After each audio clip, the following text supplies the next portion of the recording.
സത്യം പറഞ്ഞു കഴിഞ്ഞാലേ മക്കൾ ഇതിനിടയ്ക്ക് ഫോട്ടോ എടുക്കുക പിന്നെ മൊബൈൽ എടുക്കാൻ വേണ്ടി പോകുമ്പോഴേക്കും ഞാനിങ്ങനെ മോഹൻലാൽ ഏതൊരു സിനിമയിൽ പറയുന്നില്ലേ, അതേപോലെ ചാടി എടുക്കല്ലേ തുറക്കല്ലേ എന്ന് പറഞ്ഞിട്ടൊരു ചാടി വീഴ്ചയായിരുന്നു. കാര്യം എന്താ പറയുക, ഈ കുരിപ്പിനെ കൊണ്ടെന്ന് പറഞ്ഞു കഴിഞ്ഞാൽ എവിടെ നോക്കിക്കഴിഞ്ഞാൽ ഇതാന്ന് എൻ്റെ പേജിലേക്ക് ആദ്യമായിട്ട് കയറി വരുകയും ചെയ്യാം.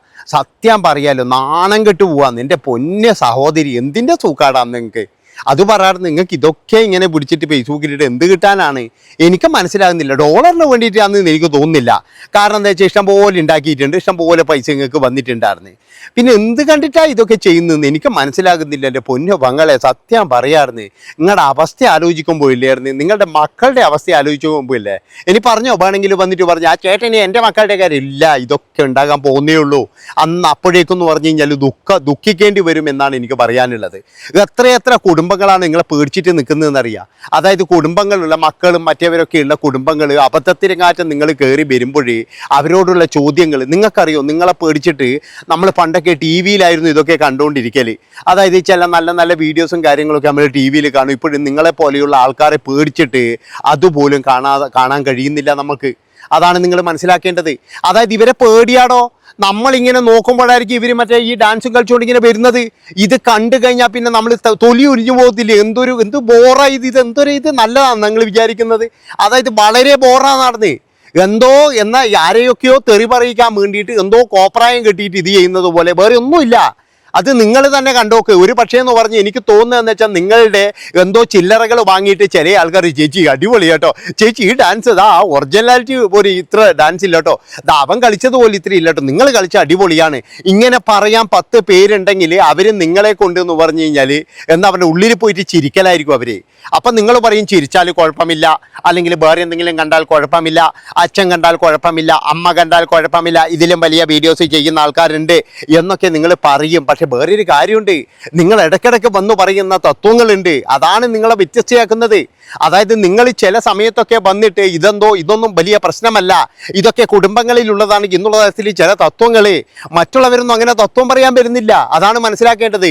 മറ്റുള്ളവരൊക്കെ എന്ന് പറഞ്ഞാൽ അവരുടെ വഴിക്ക് പോയി, അല്ലാതെ എന്ന് പറഞ്ഞു കഴിഞ്ഞാൽ മറ്റുള്ളവരെ വഴിതെറ്റിക്കാൻ വേണ്ടിയിട്ട് ഇതൊക്കെ എല്ലാവരും നടത്തുന്നതാണ്. അല്ലെങ്കിൽ ഇതുകൊണ്ടാണ് ഞാൻ നന്നായത്, ഇതുകൊണ്ടാണ് ഞാനും കുടുംബവും ജീവിക്കുന്നത്, ഇതുകൊണ്ടാണ് ഞാൻ പച്ച പിടിച്ചത് എന്നൊന്നും പറഞ്ഞ് ഒരു മനുഷ്യന്മാരും വരുന്നില്ല. പക്ഷെ നിങ്ങളതല്ല, നിങ്ങളെല്ലാ കുടുംബങ്ങളിലും പറ്റുമെങ്കിൽ എല്ലാവരും നാളെ മുതൽ ഇതേപോലെ ചെയ്യണം. ഇതേപോലെ ചെയ്തു കഴിഞ്ഞാൽ 10 ആൾ കാണാനുണ്ടാകും, നമ്മുടെ സുഖപറാൻ അന്നെങ്കിൽ ഒരുപാട് ഡോളറും തരും എന്നുള്ള രീതിയിൽ മറ്റുള്ളവരെ നിങ്ങൾ ഇതിൻ്റെ അകത്തേക്ക് കൊണ്ടുവരാൻ വേണ്ടിയിട്ട് നിങ്ങൾ പല അടവുകളും കാണുമ്പോൾ സത്യം പറയാലോ, നിങ്ങൾക്ക് കുടുംബത്തോടോ അല്ലെങ്കിൽ വേറെയൊന്നിനോടോ ഒരു പ്രതിബദ്ധതയില്ല.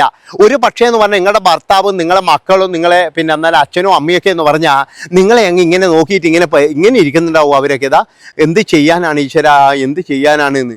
പണ്ടൊക്കെ ടാപ്പിങ്ങിൻ്റെ ഒരു പേരും പറഞ്ഞ് വരാണ്ട്, അത് റബ്ബർ ടാപ്പിങ്ങുകാരനായിരുന്നു. മറ്റേ ഈപ്പം പാപ്പിച്ച് പറയുന്നില്ലേ, ഈപ്പം പാപ്പിച്ചല്ല, മറ്റേ നമ്മളെ ലേലത്തിൽ പറയുന്നില്ലേ, കള്ളവാറ്റുകാരനായിരുന്നു എൻ്റെ തന്ത, അന്ന് ഇത്ര പോയിരുന്നില്ല പുഴുവായിരുന്നു വന്നിരുന്നില്ല, മറ്റേ ഈ സോമൻ്റെ ഡയലോഗില്ലേ, അതുപോലെ തന്നെ ഈ ചേച്ചി പണ്ട് പറയുന്ന കേട്ടിട്ടുണ്ട്. ഞാൻ ടാപ്പിങ്ങുകാരനായിരുന്നപ്പോഴാണ് അവിടുന്ന് നമ്മളെ തൊടുപുഴയിലേക്ക് വന്നത്. തൊടുപുഴയൊക്കെ വന്നതിന് ശേഷമാണ് നമ്മളെ കൊച്ചൊക്കെ കാണിച്ചിട്ട് വീഡിയോ ചെയ്യാൻ തുടങ്ങിയത്. അതൊക്കെ അപ്പോൾ എന്നെ കുറച്ച് കൂട്ടുകാരികളെ വിളിച്ച് പറഞ്ഞ് ചേച്ചി നമുക്ക് ഇങ്ങനെ ചെയ്ത് നോക്കാം, ഇങ്ങനെ ചെയ്ത് കഴിഞ്ഞാൽ അങ്ങനെ ചെയ്യാം, അങ്ങനെ ചെയ്ത് കഴിഞ്ഞാൽ നമുക്ക് ഇങ്ങനെ ചെയ്ത് നോക്കാമെന്ന് പറഞ്ഞിട്ട് അങ്ങനെ ഞാൻ ഫേമസ് ആയത്. അത് പണ്ട് ടാപ്പിങ്ങുകാരിയുടെ കഥ പറഞ്ഞപ്പോഴും നിങ്ങൾ ഫേമസ് ആയി. പക്ഷേ ഇനിയെങ്കിലും നിർത്തിക്കൂടെ എന്നാണ് എനിക്ക് ചോദിക്കാനുള്ളത്. എന്തിനിങ്ങനെ വെറുപ്പിക്കൽ മാത്രമല്ല, ഞാൻ പറഞ്ഞല്ലേ ഈ കുഞ്ഞുങ്ങളൊക്കെ ആയിട്ട് ഇങ്ങനെ ഇത് കാണുമ്പോഴെന്ന് പറഞ്ഞു കഴിഞ്ഞാൽ ഇത് അബദ്ധത്തിലൊക്കെ കയറി വരുമ്പോൾ തൊലി ഉരിഞ്ഞു പോവുകയാണ്.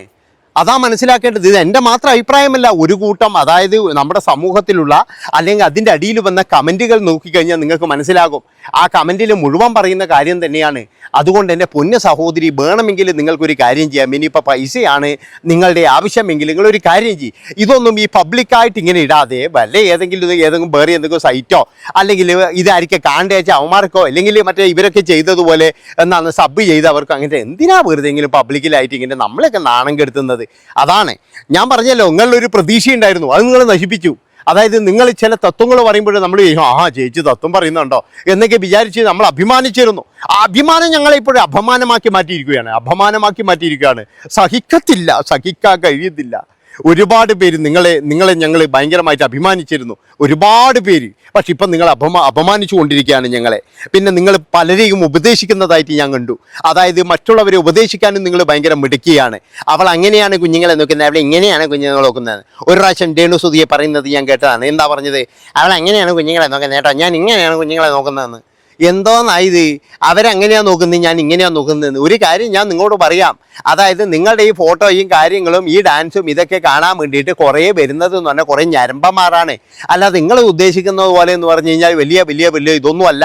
അതുകൊണ്ട് തന്നെയാണ് ഞാൻ എനിക്ക് പറയാനുള്ളത്, ഇതൊക്കെ കണ്ടിട്ട് നിങ്ങളുടെ മക്കൾ പോലും ഇപ്പോഴും കരയുന്നുണ്ടാകും. അതുപോലെ തന്നെ എന്ന് പറഞ്ഞാൽ അവർക്ക് നാളെ സമൂഹത്തിൻ്റെ ഇടയിൽ എന്തെങ്കിലും ഒരു വിലയുണ്ടാവുമോ? അവറ്റകൾ കല്യാണം കഴിച്ചു പോയാലോ ഇല്ലെങ്കിൽ അവർ പോയിട്ടൊരു പെണ്ണിനെ കണ്ടുപിടിച്ച് കഴിഞ്ഞാലോ അവർക്ക് എന്തെങ്കിലും ഒരു വിലയുണ്ടാവുമോ? ആദ്യം തന്നെ പറഞ്ഞു കൊടുക്കുന്നത് ഇതേണ്ടാ ഈ ഡാൻസ് ബൈക്കാണ്, ഇതേ നിനക്കൊക്കെ പറ്റുള്ളൂ. എന്നിട്ട് നിന്റെ തള്ളിയോടും പറ ഒന്നും കൂടി ഇതേപോലെ ഇതല്ലേ പറയാ, വേറെ ഒന്നും പറയത്തില്ല. അതുകൊണ്ടാണ് ഞാൻ പറയുന്നത്, അവർക്ക് വേണ്ടിയെങ്കിലും കുറച്ച് കഴിഞ്ഞാൽ, കുറച്ച് പ്രായമായി കഴിഞ്ഞാലെങ്കിലും നമ്മളെ ഒരു സൈഡിലേക്ക് മാറിയിരിക്കണം. ആയിരിക്കും പിള്ളന്മാർക്ക് വേണ്ടിയിട്ടെങ്കിലും. അതുവരെ ഉള്ളതൊക്കെ പോട്ട് എന്ന് വിചാരിക്കുക. ഒരു കഥയുണ്ടല്ലോ, ഒരു സിനിമാ നടിയുടെ കഥയുണ്ടല്ലോ, അത് ഞാൻ വീണ്ടും വേണമെങ്കിൽ പറഞ്ഞു തരാം. ഒരുപാട് ഇതേപോലെയുള്ള ആൾക്ക് പറഞ്ഞു കൊടുത്തതാണ്. അതായത് സിനിമാ താരമായപ്പോഴും എന്ന് പറഞ്ഞാൽ പൈസക്ക് വേണ്ടിയിട്ട് അവർ പലതും ചെയ്തു. ഇപ്പോഴവർ പറയുന്നത് എന്താണെന്നറിയാം, എത്ര ലക്ഷം വേണമെങ്കിലും തരാം, എൻ്റെ ആ പ്രിൻ്റ് ഒന്ന് തന്നാൽ മതി എന്ന്. അവരഭിനയിച്ച 120ഓളം ചിത്രത്തിൻ്റെ പ്രിൻ്റ് ഉണ്ട്. ആ പ്രിൻ്റ് വാങ്ങിച്ചു കൊടുത്തു കഴിഞ്ഞാൽ എത്ര പൈസ വേണമെങ്കിലും തരാം എന്നാണ് അവർ പറയുന്നത്. കാരണം എന്താണെന്ന് വെച്ച് കഴിഞ്ഞാൽ അവരിന്നൊരു വലിയ ബിസിനസ്സുകാരൻ്റെ ഭാര്യയാണ്, കൊച്ചുമക്കളും മക്കളൊക്കെ ആയിട്ട് ജീവിക്കുകയാണ്. ആ സമയത്തായിരിക്കാം അമ്മയുടെ പഴയ ഡാൻസ് ലാ ലാ ലാ ലാ ലാ ലാ ലാ ലാ ലാ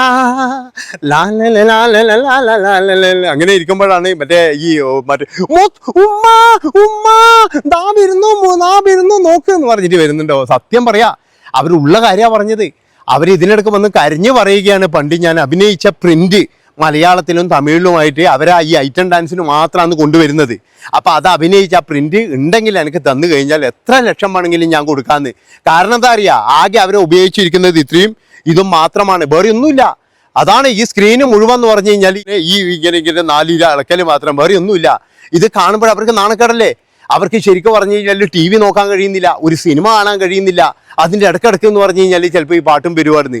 അതുകൊണ്ട് ഞാൻ പറയുകയാണ്, ഇതൊക്കെ എന്ന് പറഞ്ഞു കഴിഞ്ഞാൽ കുറേ നാൾ കഴിഞ്ഞാൽ നമ്മൾ ഭയങ്കരമായിട്ട് ബുദ്ധിമുട്ടും, ഭയങ്കരമായിട്ട് വിഷമിക്കുവായിരുന്നു. അപ്പോഴാണ് നമ്മളിങ്ങനെ ആലോചിക്കുക, അയ്യോ ഞങ്ങൾ അന്ന് ചെയ്തത് വളരെ മോശമായി പോയി. കാരണം എന്താ നേടുന്നത്? ഇനിയിപ്പോഴും ഞാൻ പറഞ്ഞല്ലോ 10 കാശ് കിട്ടണമെന്നാണെങ്കിൽ ഒരു കാര്യം ചെയ്ത് തത്വം അളക്കാതെ അങ്ങനെ അങ്ങ് വിട്ടേക്കുക, അത്ര തന്നെ. ഇപ്പം മറ്റേ ടീം കാണുന്നില്ലേ, ബെഡ്റൂം സീനും കാര്യങ്ങളിലും എടുത്തിട്ട് അങ്ങ് വിടുന്നത്. അവൻ തത്വം പറയാനും വരില്ല, നന്നാക്കാനും വരില്ല, നേരെയാക്കാനും വരില്ല. വേണമെങ്കിൽ കണ്ടുവച്ച് പോയോടാ, ഇത് മാത്രമേ പറയത്തുള്ളൂ. അതുകൊണ്ട് ഈശ്വരാ ഭഗവാനെ, ഈറ്റുങ്ങൾ ഇനി എങ്ങും നന്നാകണേ ഭഗവാനെ. പിന്നെ ഭാര്യയുടെ കാര്യം ഏത് ഇതായാലും വേണ്ടിയില്ല, ഇതിനൊക്കെ ഒരു അറുതി ഉണ്ടാവുമായിരുന്നു ഒരു ദിവസമായിരുന്നു. അന്നൊക്കെ അനുഭവിക്കുകയല്ലോ അവിടെ നിന്ന്.